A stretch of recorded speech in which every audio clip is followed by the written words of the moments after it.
Hello guys. So in this video we will be discussing about how to record a test script on browser using Catalan. So we are also going to discuss, is it really useful in long term, because we often hear if the tool have option to record, why to spend time to manually script a test. So we are going to analyze this topic in this video. So first I'm going to create a new project. So new sample project, new project. I'm going to name it as Catalan test. So we'll be recording a test on the web browser. So you can leave it as a blank.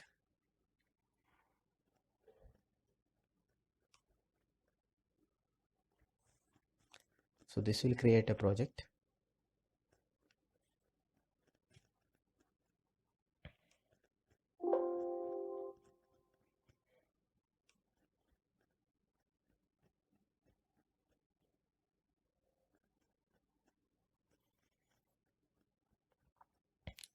So you can see a option called record web. So I'm going to press that.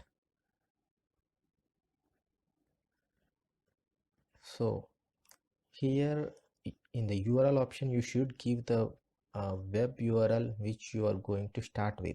So I'm going to start with the catalan.com. So here you can see the options available, like you have a Firefox driver, a Firefox browser, Chrome browser, IE browser. I'm going to select Chrome. So once I select, you can see the action open browser is triggered by default, and it will navigate to the URL catalan.com. So once I reach the catalan.com, you can see when I point out on some elements, it's by default displaying the XPath at the top. You can see here ID BS NV bar something is displayed, and you can see as I move through the elements, it's getting changed. So I'm going to click on get started. So once I click on get started, so we are navigated to a page where a free account is need to be created. So I entered a name, some random name, web text, so business mail. I'm giving this some random mail.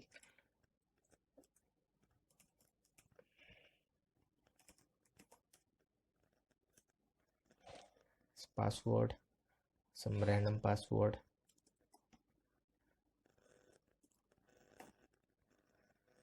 and I click on get started. So I'll stop my test here, and let us see how the steps are recorded here on the left pane of the Catalan, and let us run this first and see if it's working. Okay.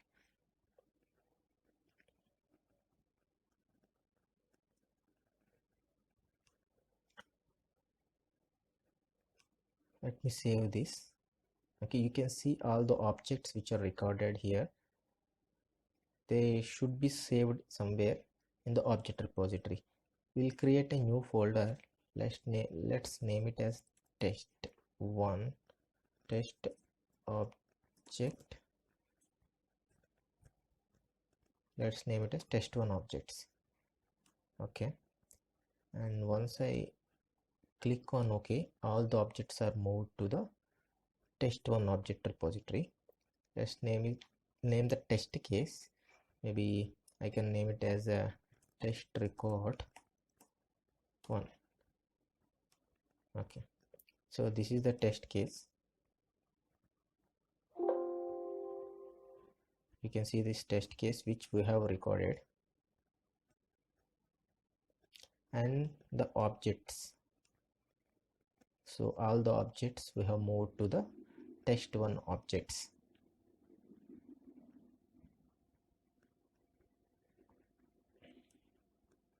So let's run the script once.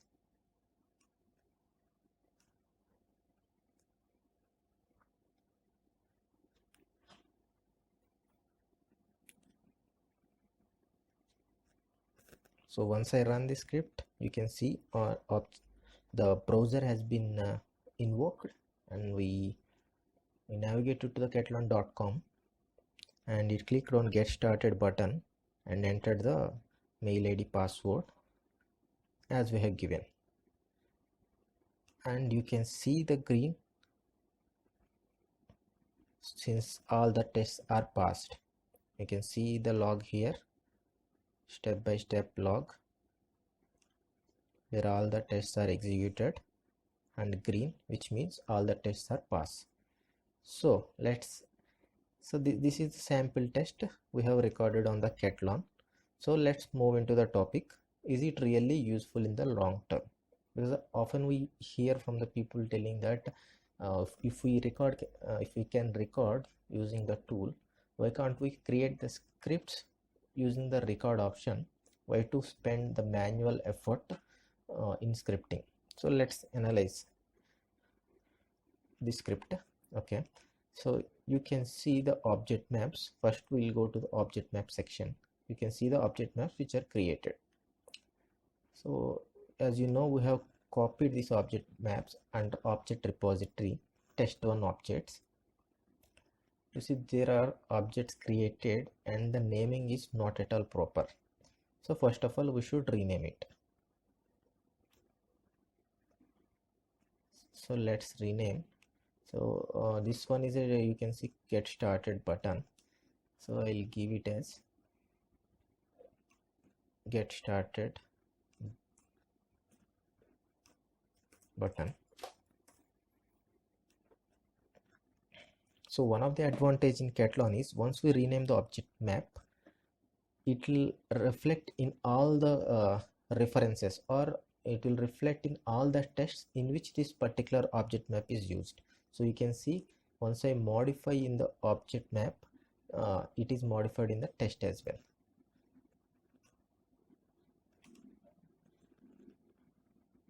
So next one is username.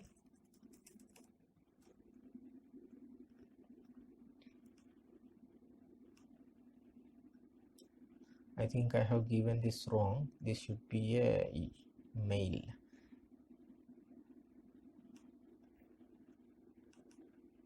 I'll rename it as user mail ID.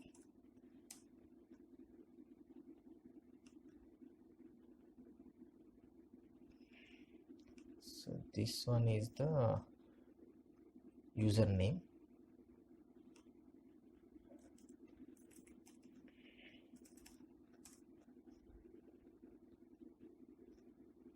So this one is a password.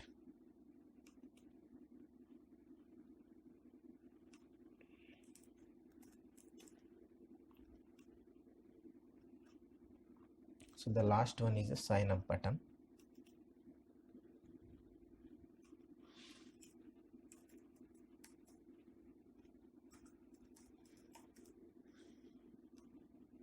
So we have renamed it successfully. So what I want to point out is, so when we recorded something, it has given the meaningless names. So when you see these names tomorrow which were recorded, they cannot be identified, or you cannot tell this object belongs to sign up button or this particular object belongs to username. So that is the reason we have given some meaningful names for the objects, which is a manual work. We should do it manually. So, and also the other point, you can see the inputs here. You have used this inputs like URL, username, and mail ID and password. So if, for example, if I leave the script like this and save it, so tomorrow if I want to test this script with different credentials, I need to manually come here and update. Or tomorrow you may have multiple scripts which have the sign up scenario or sign up test case. So if you want to pass the different data to all the test cases, it is safer to save the credentials or the data part separately from the script. So it's not really good to have data merged with the script. So I'll place the inputs in the separate file. So there is an option called profiles. So I'll use the default profile, and I'll use the names, that is URL, which is a string. So I'll use it as, so I should give the value here. So let's add the names first, then we'll give the values. Username,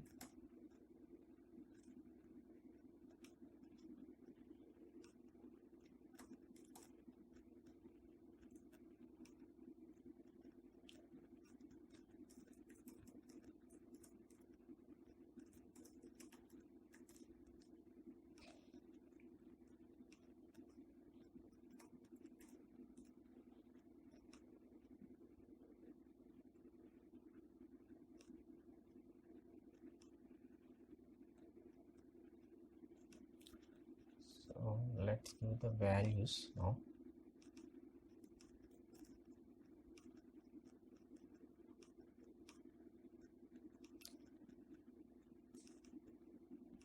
So URL is cathlon.com, username random webtext I have given,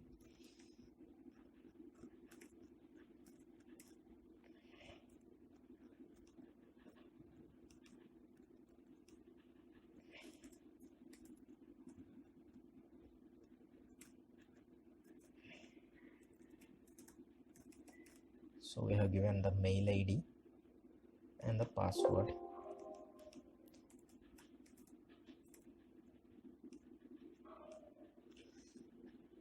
So now we can use these variable names here instead of hard coding this one. So you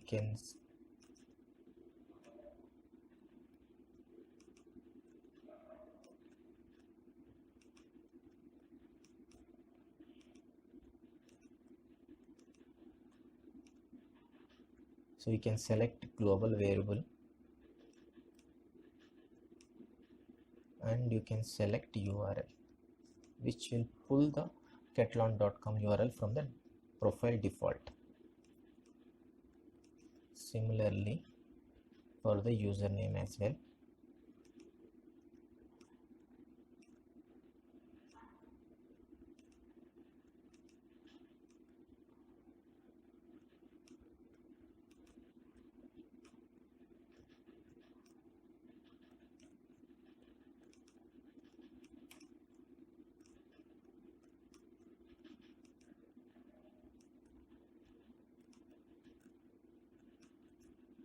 So you can see we have modified the input with the variable names instead of hard coding the values, so that it will become the reusable test case. If you want to use this test case in some other as a part of some other test case, it can be reused.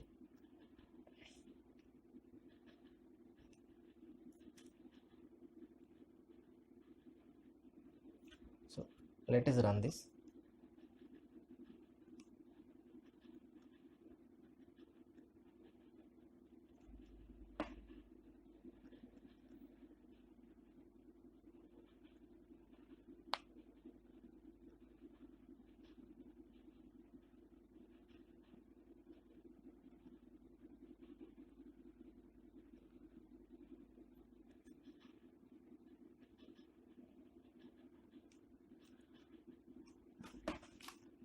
So my point is, like, even though we have recorded something, there is always some manual work on top of this. So let us also analyze the object maps which are created. So we'll go through the object maps that are created. So here you can see there are options available, that is, these are the XPaths, different XPaths that's been captured by the Cathlon. You can choose one of these if you want to.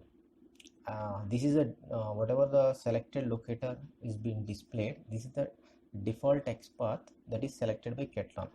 So if we want to modify this one, we can do it on top of this. So if you see this XPath that's been captured, you can see some XPath which are not really reliable. So if you see some XPath like this, it's not really reliable,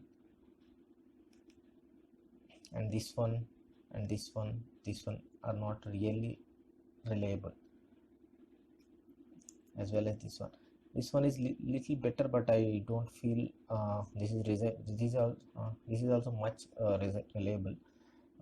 So I'll go to the attributes and I'll see if I can find something which is reliable. I feel text get started is little bit reliable, as the that is the button which is named as get started. So we'll check this checkbox. Still there might be a risk if there is another get started in the page, anywhere in the page. There is a chance, but less often it may happen.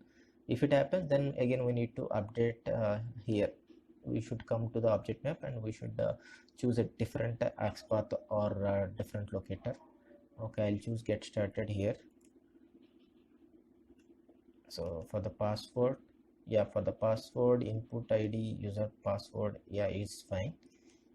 For the sign up button, input @ID equals sign up button, yeah, it's reliable. And for user mail, similarly, it's fine. And last, it's username, yeah, it looks fine.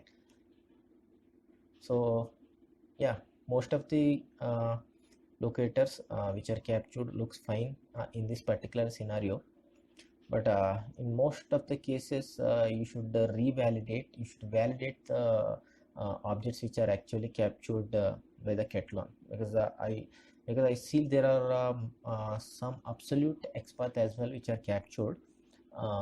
So you should take care of that and you should correct that if it's possible. But more or less you should say that it's capturing object maps, which is reducing our work, because if you have to do it manually, it is going to take some time. So I feel maybe that's all for this video. So you can see the recorded script which is useful, but it cannot be used directly as in terms of long-term usage. You need to update something on top of that, like I updated the object names to be meaningful, and as well as the input variables which are hard-coded in the test script that needs to be passed from the outside to make it reusable, to make the scenario or the particular test case to be reusable in the other test cases. And you should also validate the object maps, and that is one part. So this is the work that needs to be done once the test case is recorded. So maybe in the next video I'll try to give you another in the next video I'm also going to project the disadvantages really we have during the time of record. So what I'm going to tell you in that video is sometimes some actions are not really recorded, and there are some user errors that will be committed often. So those kind of issues will be discussed in the next video. So that video I'm going to place in the follow-up video, so it will appear on the cards section. Please go through. I'll make it as a part 2. Thank you.